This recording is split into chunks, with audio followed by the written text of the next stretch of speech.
Lockdown 3 शुरू हो गया है। उत्तर प्रदेश की राजधानी लखनऊ का जो दिल कहा जाता है वो हज़रतगंज है। हम वहाँ के नज़ारे आपको दिखाना चाहेंगे कि आखिर कोरोना ने किस तरह से हालात को बदला है। बिल्कुल साइलेंट है पूरे चौराहे पर। राइट हैंड अगर कैमरा पैन करेंगे तो आप साफ तौर से देखेंगे कि ये रोड जो है विधानसभा की तरफ जाता है, और जो रोड अभी आप देख पा रहे हैं ये सीधा जो है राजभवन की तरफ जाता है। कुछ सरकारी गाड़ियाँ, अधिकारियों की गाड़ियाँ जो कि मुख्यमंत्री की ऑफिस से आ रही हैं तमाम मीटिंगों को निपटा करके, क्योंकि टीम 11 की अधिकारियों की मीटिंग 11 बजे से थी।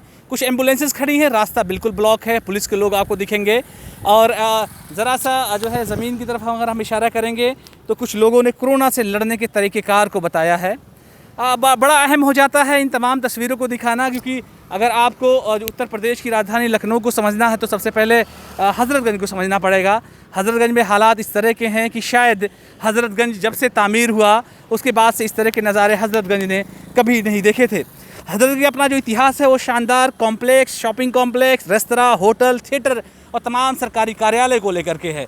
लेकिन यहाँ पर पसरा हुआ सन्नाटा इस बात की गवाही दे रहा है कि ये जो महामारी है, ये जो वायरस है, उसने किस तरह से पूरे शहर को अपने चपेट में ले लिया है। चौराहे को देखेंगे, हालांकि इस चौराहे का नाम अब अटल चौक हो गया है, और जो बाएं हिस्से पर हज़रतगंज की तरफ जो रोड जा रहा है इसको शानदार खूबसूरती और नक्काशी के साथ जो है बनाया गया है। कॉफ़ी हाउस की ये बिल्डिंग है जहाँ पर लोग बैठा करते थे, आया करते थे, जाया करते थे। एक खूब इलाका गुलजार हुआ करता था। उस इलाके में भी भारी तादाद में जो है लोग कहीं पे दिखेंगे नहीं। कुछ गाड़ियाँ जो चलेंगी वो एसेंशियल सर्विस की गाड़ियाँ यहाँ पर चलती हुई दिखाई दे रही हैं।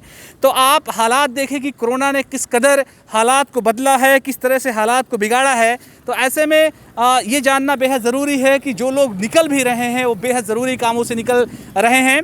जिन लोगों की उम्रें 70-80 साल हो गई है, जिन्होंने लखनऊ को नज़दीक से देखा है, वो लोग कहते हैं कि शायद आज़ादी के वक्त भी इस तरह के नज़ारे लखनऊ में कम से कम दिखाई नहीं दिए थे। हालात इस तरह के हैं कि लोग बिल्कुल घरों से निकल नहीं रहे हैं, और तमाम तरीके से सन्नाटा जो पसरा हुआ इस इलाके में वो इस बात की गवाही दे रहा है कि हज़रतगंज का पूरा जो रोड है उस पर किस कदर सन्नाटा छाया हुआ है। थोड़ा सा इतिहास भी हज़रतगंज का बताते चलें कि 1827 में तत्कालीन नवाब नसीरुद्दीन हैदर ने चाइना बाज़ार और जो विदेशों से लोग आते थे उनके कारोबार के लिए इस मार्केट को बनाया था। बाद में उनके जो बेटे थे अमजद अली शाह ने सन 1842 में यहाँ का नाम बदल दिया था। देखिए बाटा, इसके बाद यूनिवर्सल बुक की जो बिल्डिंग है वो तमाम किस तरह से सन्नाटा यहाँ पसरा हुआ है। 1857 का रिवोल्ट के बाद अंग्रेज़ों ने जब शहर पे कब्ज़ा किया था तो सबसे पहले हज़रतगंज को अपने हाथ में लिया था, और हज़रतगंज में विभिन्न तरह की यूरोपीय संरचनाएं भी आपको जो दिखेंगी, और मुग़ल कालीन जो इमारतें हैं उनको गिरा दिया गया था। बाद में रिंग थिएटर, मौजूदा वक्त में जो GPO बना है, इसके अलावा तमाम तरीके की दूसरी बिल्डिंगें बनाई गई हैं, वो न सिर्फ यूरोपियन कल्चर को दर्शाती हैं बल्कि इस बात की भी गवाही देती हैं कि हज़रतगंज अपने आप में शहर का दिल क्यों कहा जाता है। इस सवाल का जवाब भी मिल जाता है। फ़िलहाल इंडियन कॉफ़ी हाउस ने भी कई सारे ऐसे दौर देखे थे जिसमें न सिर्फ बड़े लोग आकर के यहाँ बैठा करते थे बल्कि वो तमाम यादें भी इस इलाके से जुड़ी हुई है।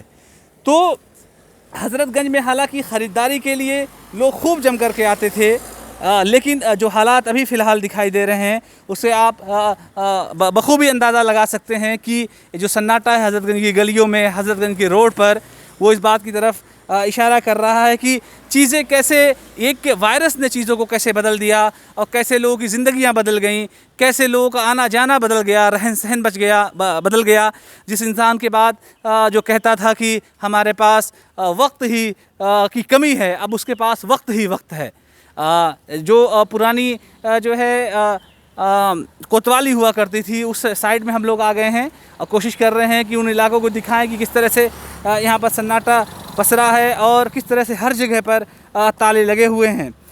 हालांकि जो है कुछ दिनों से पिछले कुछ हल्की छूट ज़रूर सरकार ने दी है, क्योंकि लॉकडाउन 3 शुरू होने के बाद हालात और ज़्यादा बिगड़े हैं। तो ऐसे में सरकार अपनी तरफ से कोशिश कर रही है कि लोगों को कुछ ऐसे मौके दिए जाएं कि वो लोग ज़रूरी सामान ख़रीद सकें। लेकिन इस सब के बावजूद भी जितनी सरकारी ऑफिसें हैं, जितने जो है शॉपिंग मॉल हैं, थिएटर जितने हैं हज़रतगंज में, वो सब के सब जो है बंद दिखाई दे रहे हैं।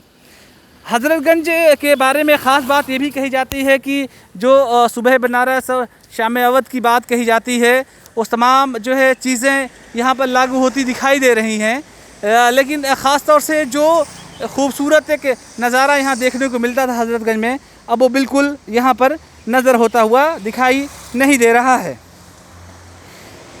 फ़िलहाल अभी ऐसा नहीं लगता है कि फ़िलहाल कोई सूरत हाल ऐसी नज़र आ रही है कि लोगों को कोई छूट मिले, और ख़ास तौर से हज़रतगंज के नज़ारे दिखाने के पीछे हमारा मकसद यही है कि लोग इस शहर से जो लोग प्यार करते हैं वो हज़रतगंज ज़रूर आते हैं।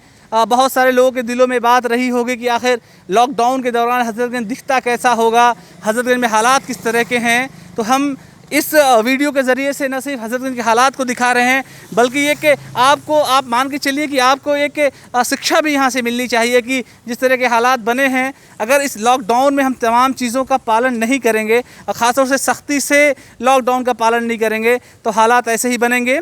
इंसानों ने अपनी सुविधा के लिए बहुत सारी चीज़ें ईजाद की, इंसानों ने ख़ुद के रहने के लिए बड़े बड़े मकान बनाए, बड़ी बड़ी चीज़ों को ईजाद कर लिया, लेकिन आखिरकार वो ज़मीन पर किस तरह से आता है, बखूबी उसका अंदाज़ा इस बात से लगाया जा सकता है कि एक वायरस ने उन तमाम लोगों को मजबूर कर दिया है।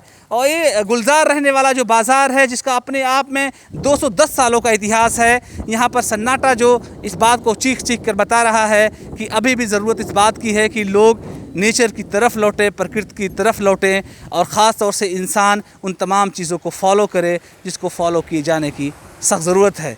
इस वीडियो को बनाने में मेरे साथ मेरी मदद की मेरे वीडियो जर्नलिस्ट गोपी गिरी ने, उनका बहुत बहुत शुक्रिया इस वीडियो को आप लोगों तक पहुंचाने के लिए।